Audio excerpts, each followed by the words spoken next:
dizer bokuta grande ni boku ya neshi akeri dize com acabaru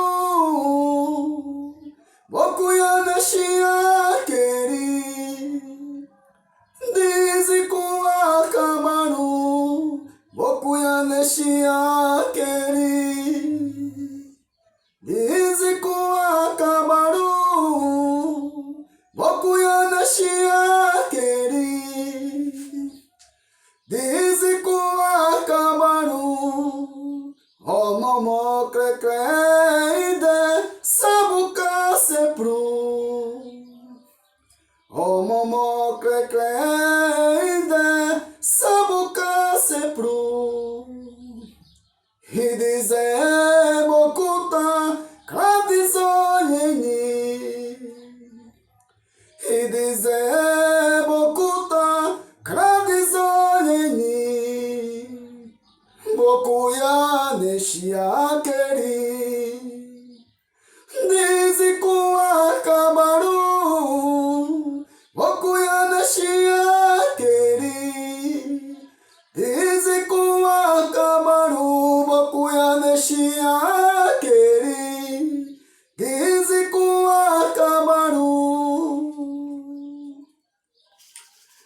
Esse é um toré que fala dos animais. E quando a gente canta esse toré, a gente busca a força dos animais, da onça, dos pássaros, das cobras e daí por diante, que é onde vem toda a sabedoria deles, né, para tranquilizar no momento de uma retomada, no momento de um trabalho, de uma cerimônia. Então a gente busca essa força dos animais. E o toré já é chamado dentro da nossa tribo, né, que é a união. Porque no momento que a gente começa a cantar o toré, as pessoas começam a ouvir, então vão entrando dentro do toré. Dentro do toré, se o indígena está com alguma raiva, ali ele já esparece porque está as energias dos animais, está a energia da terra, das florestas. Então é muito importante o toré para a nossa tribo, porque ele traz essa alegria, ele busca essa alegria de dentro do nosso ser, entra profundamente dentro de cada um de nós. Tem o toré da união, tem o toré da terra, tem o toré da chuva, tem muitos toré que a gente tira dependendo do momento que a gente está passando. Isso é um pouco da explicação do toré Cariri Chocó. Isso assim, foi uma coisa incrível, porque eu senti, eu falei isso para várias pessoas do grupo e até fora do grupo, eu senti que a minha religiosidade era indígena. Mesmo não sendo indígena, mas a relação que eu vi com a religiosidade, de tudo ser a religiosidade, eu tive principalmente com a questão do Cariri Chocó e do Funiô, de que a religiosidade está sim em tudo, está no pé na terra, está numa árvore, está no canto, está na maraca. Meu corpo se modifica completamente quando eu escuto um canto Funiô ou Cariri Chocó numa maraca. Eu amplio, parece que amplia todos os meus sentidos da vida. Isso também acontece quando eu escuto um canto guarani, mas isso acontece quando eu escuto um canto guarani dentro de uma upauí, sabe? E é muito enriquecedor, porque assim, pra mim foi um presente quando os mexicanos estavam aqui dando uma dança uma oficina de dança nativa mexicana e de repente batem na porta 4 indígenas, né? Um pancararé, dois funiô e um cariri chocó. Os Funiô e o Cariri Chocó ficaram, daí a gente falou, não, o evento é só à noite, mas se vocês quiserem ficar, vai ter uma dança nativa mexicana, né, pra intercambiar. A gente não os conhecia, eles falaram assim, tá bom, a gente fica, mas a gente só fica se a gente puder fazer um toré. Mano, aquilo foi um presente que eu falei assim, que é isso? Quando eu escutei o Flecatio cantando, eu falei, que é isso, sabe? Eu fiquei completamente feliz. E daí, teve uma coisa na dança Tchundaro que eu percebi também, que tem uma relação com o nosso grupo, que, por exemplo, na dança Tchundaro você entra e você não tem hora pra sair. Você entra preparado pra ficar. Você entra para as adversidades que vão acontecer. Você entra inteiro. E quando eu vi aquilo, eu achei aquilo fantástico. Porque especificamente no trabalho que a gente faz, a gente não entra pensando na hora que vai acabar. A gente entra para ficar, né? E daí teve as questões das técnicas, que são técnicas que não são mostradas como técnicas. Por exemplo, os saltos gigantescos, o Jui de ficar andando com a perna baixada. São coisas que você tem que ter em você, entendeu?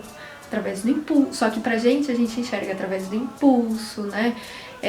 Então, através de outras técnicas. E aí, quando a refinaria veio com a proposta de pensar uma pesquisa baseada na busca dessa teatralidade que existe nesses rituais da cultura indígena brasileira e somar isso com o trabalho que eles já desenvolvem há anos, da expansão energética do teatro físico, eu achei que isso poderia ser uma coisa muito legal. Primeiro porque é uma valorização da nossa própria cultura, né? Então buscar essa coisa da nossa raiz, essa ancestralidade, e aí perceber a teatralidade que existe dentro dessa cultura e trazer isso para dentro da pesquisa do Refinaria, só poderia resultar numa coisa que fosse esteticamente muito elaborada, esteticamente muito rica, e é um grande diferencial para o trabalho do Refinaria. E aí eu lembro que o Daniel falou, né, que para a gente fazer isso, a gente teria que fazer uma imersão dentro de algumas aldeias. E o que passou na minha cabeça foi, eu morro de medo de aranha. Eu não consigo ficar. Eu não consigo ficar uma semana, 15 dias imerso num ambiente em que elas são preservadas.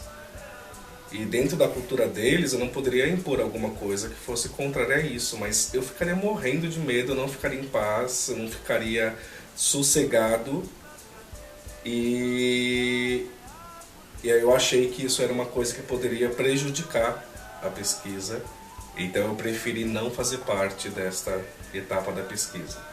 A gente deu todo o suporte de produção por trás, tudo que precisava fazer, mas esse contato lá nas aldeias, para mim, não foi possível. Primeiro eu fiquei muito feliz, né? Toda vez que tem uma ideia de projeto novo, eu fico muito feliz. E ainda mais por ser a investigação com os indígenas, né? Porque até então era uma coisa muito distante. Acho que o que todo mundo pensa, assim, de imaginar logo o indígena com cocar, imaginar a aldeia com ocas, essa coisa estereotipada. E eu lembro também que quando vocês falavam do Thiago, eu sempre imaginava um senhorzinho, aquele senhorzinho sábio, sabe? E na verdade, ele é sábio, só que ele é um jovem, né? Quando eu vi ele a primeira vez, eu fiquei assim, esse é o Thiago? Foi muito engraçado, eu tenho muita essa memória. Bem a verdade pra você, eu não fazia ideia de como que a gente ia fazer isso. Não fazia ideia. Às vezes eu ficava tentando imaginar a peça, como que ia ser, mesmo durante o intercâmbio. Eu falava, mas como? Assim, na minha cabeça tava ainda muito... Eu acho que só quando a gente começou mesmo partir pros ensaios, né, assim, mais a fundo, que eu comecei a criar algumas ideias, assim, de imaginar as questões ritualísticas. Mas antes disso eu não fazia ideia. Eu falo, o Daniel sabe o que ele tá fazendo. O trajeto foi engraçado, na verdade, né? Assim, foi só o trajeto, antes de chegar na aldeia, já tinha sido um filme. Porque teve momentos que eu ficava com medo, eu falei, meu Deus, a gente não vai sair daqui nunca. Eu achei que o carro não fosse mais sair de lá. E eu falei, o que a gente vai fazer agora? E a gente conseguir chegar lá e começar o meu primeiro contato, né, que eu não tinha tido ainda, foi tudo. Isso eu lembro, assim, sabe? De chegando lá em Parelheiros, vendo as pessoas, os escorregão no bar, as conversas, as pessoas.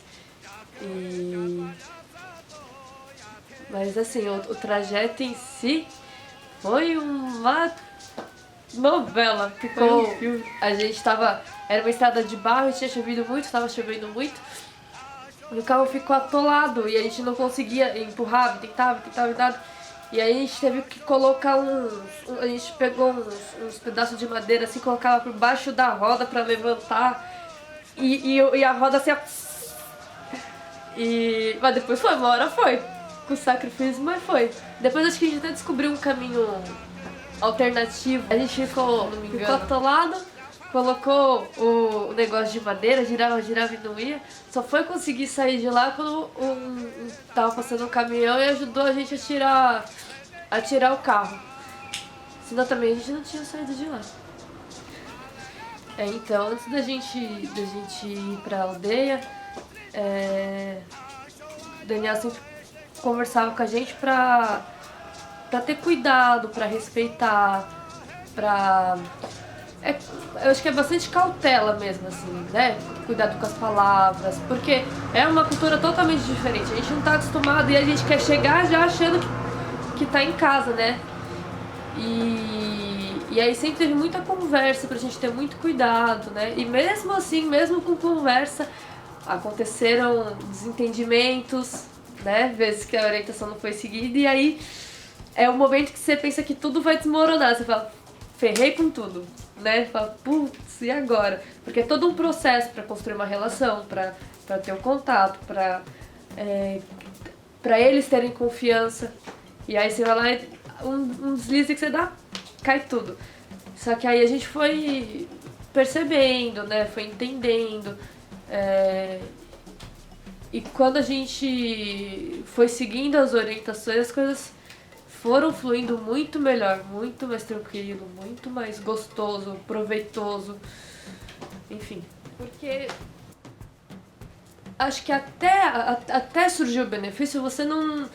Eu, pelo menos, não percebi, assim, não tinha consciência do que aquilo ia virar, né?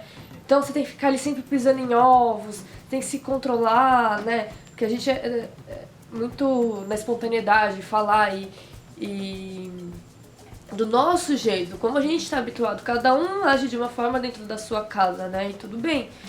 Só que ali a gente não estava na nossa casa, a gente está numa outra casa, às vezes na casa de reza, que é mais sagrado ainda, com pessoas mais velhas, com crianças.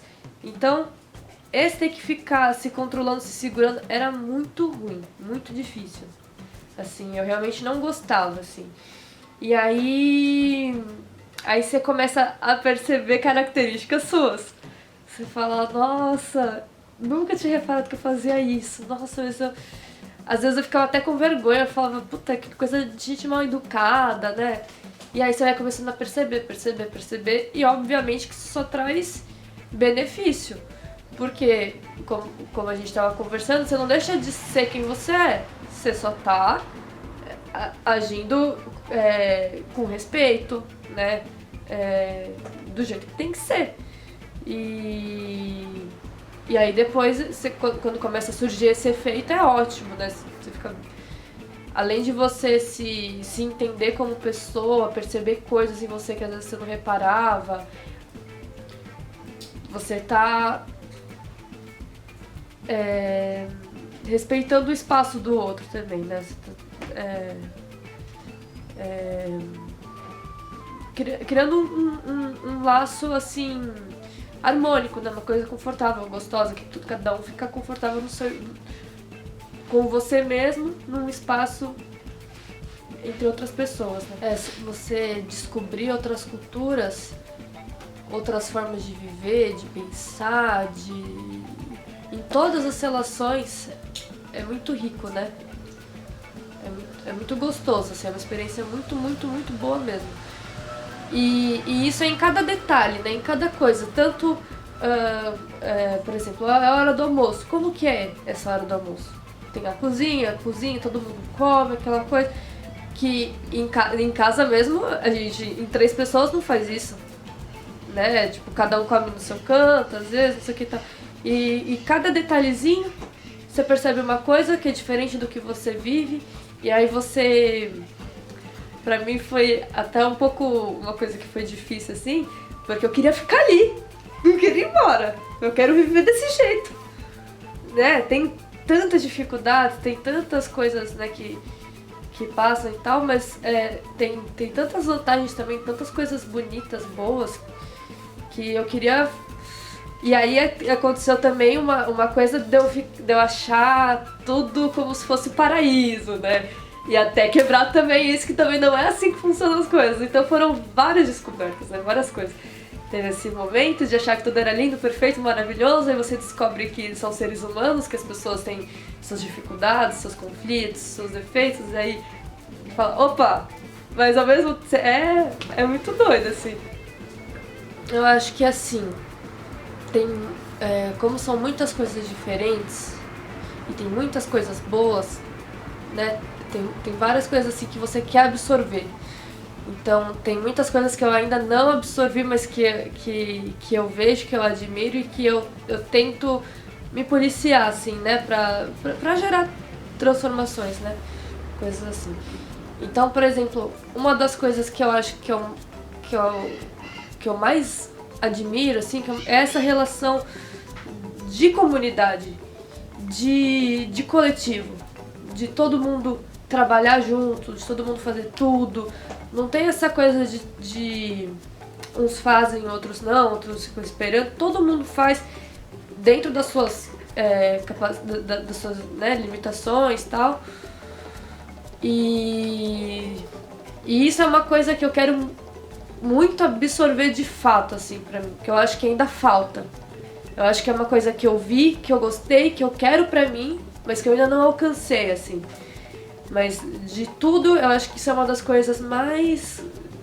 E teve muito uma coisa também que aconteceu lá, que eu perdi um pouco quando eu volto pra cá, que é a ansiedade, né? Eu sinto que quando eu tô lá, que eu fico alguns dias seguidos, minha ansiedade baixa, assim. Você tem as preocupações, mas não é do mesmo jeito, porque a relação com o tempo que eles têm é diferente, né? Então não adianta você ficar, marquei com fulano 2 horas, e aí, vamos... Porque não, leva o tempo de uma forma diferente, não é que não tem responsabilidades, eles têm responsabilidades, eles só lidam com as coisas de um jeito diferente do nosso. Então, eu comecei a ficar bem menos ansiosa, assim, quando eu ficava lá. Isso eu levei um pouco, assim.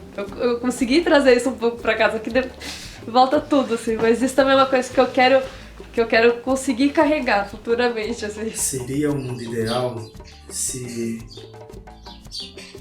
houvesse respeito entre os povos indígenas,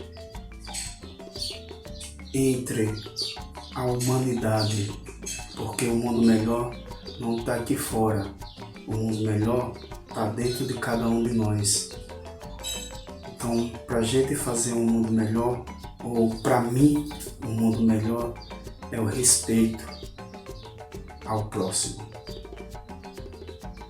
É eu não julgar o que o outro é ou o que o outro faz, e sim me respeitar, para poder vir esse respeito de dentro de mim e respeitar aqui fora. E aí eu faço a minha parte, e aí eu faço um pouquinho do mundo ficar melhor do meu jeito, com o meu respeito. Isso era que todos, o ser humano, deveria fazer, respeitar sempre o próximo, porque a base de tudo vem através do respeito. E não é o respeito com o outro, é o respeito com você mesmo.